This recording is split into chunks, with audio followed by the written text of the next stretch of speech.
Quit your job, buy a truck, sell what you love, be your own boss. It's one of the most romantic small business dreams out there. No landlord breathing down your neck. No 10-year lease, just you, a menu, and the open road.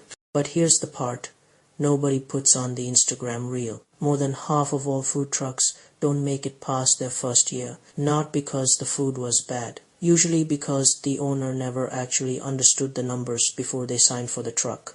So today we're going to open the hood on this business. The real startup costs, the real revenue, the pros, the cons, and whether this dream actually pencils out or whether it's a fast way to burn your savings. Let's start with why people fall in love with this idea in the first place.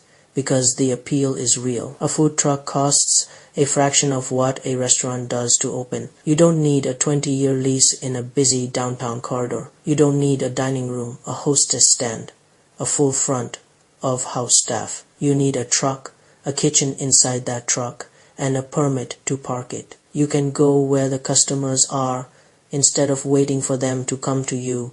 A lunch spot near office towers on a weekday, a festival on the weekend, a wedding on a Saturday night. If one location stops working, you drive somewhere else. Try doing that with a restaurant, and there's a lower emotional ceiling on failure too. If a restaurant fails, you're often stuck with a lease you can't break. If a food truck slows down, you can sell the truck itself. It holds resale value a walk. In kitchen never will. That's the pitch. Lower cost, more flexibility, faster to launch. Now let's see if the rest of the numbers back that up. Let's build the actual startup budget piece by piece.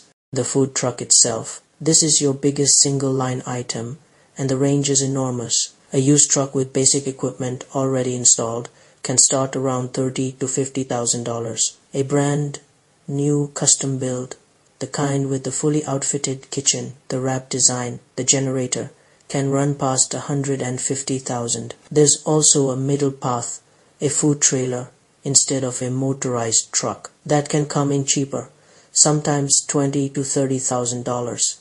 But you lose some mobility and some of the built-in prestige of a full truck. Kitchen equipment. Depending on how ambitious your menu is, budget $10,000 to $30,000 here. A simple griddle and fryer setup costs far less than a wood-fired oven or a specialty espresso rig. Permits and licenses. This is the line item almost every first-time owner underestimates. Health department, permits, a business license, a commissary kitchen agreement in cities that require fire safety inspections, and costs here vary widely by city. Operating in New York or California can run tens of thousands more in permitting and compliance than operating in Texas or Georgia. A few $1,000s to stock your first weeks of service. Add it all together, and most operators land somewhere between $50,000 and $200,000 all in to get a truck on the road. Compare that to $200,000 to $750,000 for a full restaurant build out. And you can see why this business attracts first-time entrepreneurs. But $50,000 is still real money, real savings, or a real loan with real interest. And that's before a single burger is sold. So the truck is built, permitted, and parked. Now, how does it actually make money? Daily revenue on a typical service day ranges from about $500 to $2,000, depending heavily on location, cuisine, and foot traffic. Annually, most trucks land somewhere between $250,000 and $500,000 in gross revenue. The top performers, the ones with a loyal following and a great location strategy, can clear over $1 million. But here's the insider detail most people miss. When they picture this business, street vending isn't where the real money is. The operators who build genuinely profitable food truck businesses lean heavily on catering, a private event, a corporate lunch, a wedding. These bookings are predictable. The head count is guaranteed in advance, and the margins run far higher than a random Tuesday parked on a street corner. Some successful operators report the majority of their revenue coming from catering rather than walk-up sales, specifically because you're not gambling on foot traffic that day. You know how many people are eating and how much they're paying. Festival and event appearances are the second lever, concentrated crowds, a captive audience, and no competing for parking with 3 other trucks. The trucks that treat those 2 channels as the backbone of the business and street parking as the filler tend to be the ones that survive. Revenue is not profit. This is where a lot of the dream quietly dies. Net profit margins on a food truck typically run between 6 and 15%, with the best run operations pushing past 20%. Food costs alone usually eat up 28 to 35% of revenue before you even get to labor, fuel, maintenance, and permit renewals. Let's make that concrete. On $300,000 of annual revenue at a modest 8% margin, that's about $24,000 of actual take-home profit for the year. That's not nothing, but it's also not the lifestyle, business, fantasy people picture. A leaner operation with a strong catering pipeline, pushing toward that 15 to 20% range on the same revenue, is looking at closer to $50,000 or more. A completely different financial outcome from the same size business, just run differently.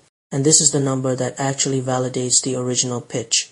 Food trucks genuinely do out-margin restaurants, which typically run 3 to 6% net. Lower overhead, no rent, a smaller crew really does translate into a better bottom line when the business is run well. So how long until you actually get your investment back? Most operators break even somewhere between 6 and 18 months. Lower cost trucks with strong consistent daily revenue can recover their investment closer to the 6 to 9 month mark. Higher cost bills or trucks still figuring out their location strategy can take a year and a half or longer.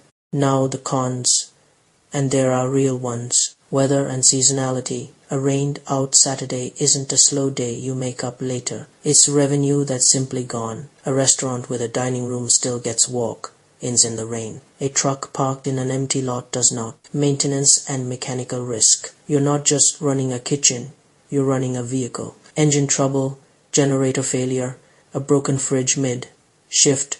These are costs first-time owners consistently underestimate, and they're also costs a restaurant simply doesn't have: commissary and storage fees. Many cities require trucks to be based out of a licensed commissary kitchen overnight, which is an ongoing monthly cost stacked on top of everything else. Physical toll. Long shifts standing in a hot, cramped kitchen on wheels for months on end. This isn't a desk job pretending to be one.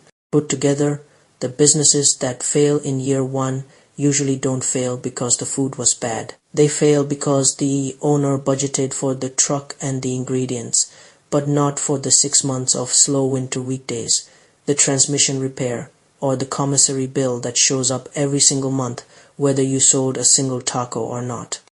So, should you actually do this? This business rewards someone willing to hustle for catering contracts and event bookings, not just someone who wants to park on a nice corner and wait. It rewards someone who can stomach 18 months of thin margins before the business really proves itself. And it rewards someone who treats the truck as a mobile marketing asset first and a walk-up restaurant second. It's a bad fit for anyone picturing this as passive income. Anyone who can't absorb an unplanned $5,000 repair bill without panicking. And anyone unwilling to work the physically demanding, long, hot shifts that come standard with this business. If you want to see the economics of another business broken down like this, drop it in the comments. We're doing one of these every week. Subscribe so you don't miss the next one.